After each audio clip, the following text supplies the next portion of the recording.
And that's like a monster carabiner, too. It is a good carabiner. Look at that thing. Yeah. Look at that right there. Yeah. Look at this guy. Hey. Hey. Look at me without my carabiner. Yeah. Good morrow, Creative Crush. I have no more carabiner on my person. Good morrow, ladies and gents. This is Creative Crush. We're getting ready to go watch Spider-Man Superman. Homecoming. Spider-Man.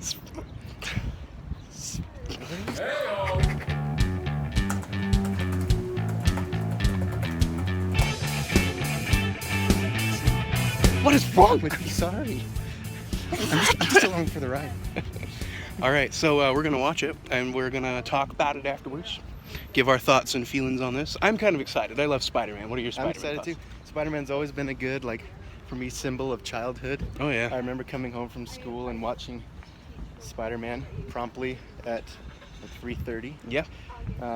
Waking up early on Saturday morning to watch Spider-Man. Yeah.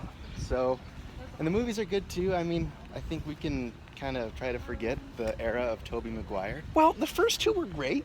I liked them. Yeah. Yeah, you know, the first one, I like The first one's still a good film. with the Green Goblin. Yeah. And what's his face? James Franco. Uh-huh. And the Tobes. And the Tobes. It's just Spider-Man 3 kind of sullied the whole thing because they tried to do too much. Yeah. They just put so much in there. It was like the whole thing was like a fever dream that just wouldn't end. Right. But I heard this one is good. Yeah. I heard this one's funny. The actor seems like he can play the part well. Yeah. What I've heard is this one's got it all. So I'm excited to see what happens here. Mm-hmm. Yeah. And I just love Superman. So, all in all, it'll be Spider-Man. Oh, right. Sorry. I don't much care for Superman. I know that's gonna get me some flack. No. I'm just not a huge Superman guy. You know. He's not relatable. Yeah. It's kind of hard. You know. He's so powerful. Right. I feel like you could. At least I could relate to Batman or Spider-Man. There's like a human aspect to them. Yeah. But Superman is just. He's too perfect. I'll give it to Superman though. You know, the whole concept of the kryptonite, you know, that's woven through society. So, you know, cool beans on that. Yeah. All right.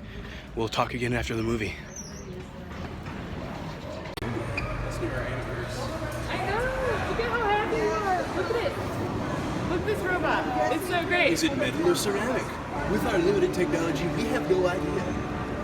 Okay, we can go back then. All right. Well, we just finished the movie. I liked it a lot. I liked it too. I give it a solid. How many fruits? How many fruits?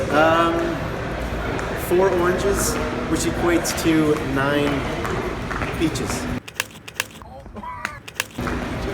I would give it a bag of grapes Grapes. because it kept surprising you, and it was delicious. Yeah, grapes are very surprising. It was fantastic. There was a lot of excellent elements to it. It was one of the best Spider-Man movies I've ever seen. It really captured the elements of Spider-Man as the character, as we know him from the comic books. Mm-hmm. You know, the friendly neighborhood Spider-Man was the element throughout, and that's something that was really well captured here that we haven't really seen in the other ones, even with the first one. Yeah, I liked how they kept true to the Spider-Man franchise, but they also switched some things up. Yeah. Not that it really made a big difference in the story, but it just kind of refreshed it a little bit. He was very young. I thought that was interesting. The other Spider-Mans in the past were young, but this kid was like very, very young and inexperienced, which I thought kind of added to the charm. Yeah. It was cool. It really worked with it. The characterization was really good, and like it kept like alluding to what the character would do. Is why I say that. Yeah. So like the guy. The villain. The villain. The Vulture. I totally know his name. He kept punching people like he knew he was gonna be raging out all the time. And so so at the end I was like, oh no, he's gonna kill him. Like he's gonna go out. You know what I mean? Just stuff like that. It just really helped you know. Yeah, you understood the characters as they were. Yeah. It was a really neat part of it, and especially how Spider-Man was very much kind of the paladin in this. You know, he knew what he believed in, and he never deviated from that. He never once, even whenever, spoiler piece here, if you haven't seen the movie, first go watch it. Anyway, give you a second, are you still here? Cool. So whenever his suit was telling him, you know, I was giving him all these options to kill people, he kept turning that off, you know, even though he could. And we see that in all the other Avenger films. They're like killing people left and right. They don't really care. Yeah. They don't mind at all. They Even care when innocent people die, but not when they kill people. Yeah, they can kill villains and not. I deny. We were just watching Civil War recently. Yeah. And like they blow up this whole building in the first 15 minutes of it by accident. No. And like Captain America's all like, oh no, those poor people.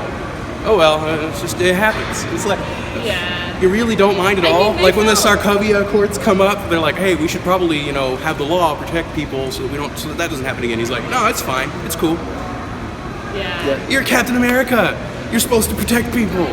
You're supposed to be truth and justice. And you don't even care. You're like, oh, screw the law. I want to save my best friend. I'm gonna go save this guy.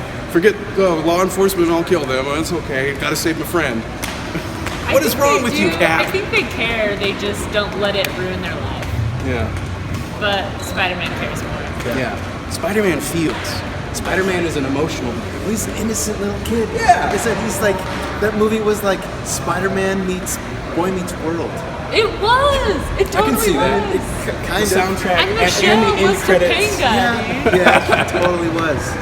So if you like Boy Meets World and Spider-Man, it's a good movie. Yeah. For myself, I give this movie a solid. I'd give it a solid 9 grapefruits out of 10.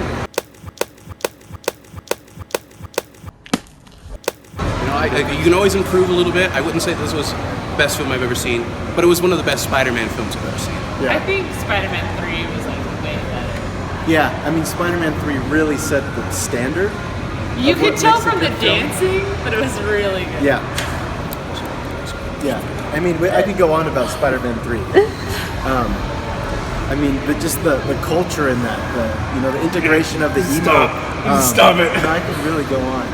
You know what? If you go to Netflix and you search for movies to fall asleep to, there's only one, and it's Spider-Man 3. Perfect. Surprise! That's how bad it is. This is way better than that. Don't listen to these two. Yeah, that was great. Well, good. that's all we have to say about that, I think. So thanks, ladies and gents, for listening in. High We'll get five. creative with you again next time. Freeway. All right, we'll see you. Bye.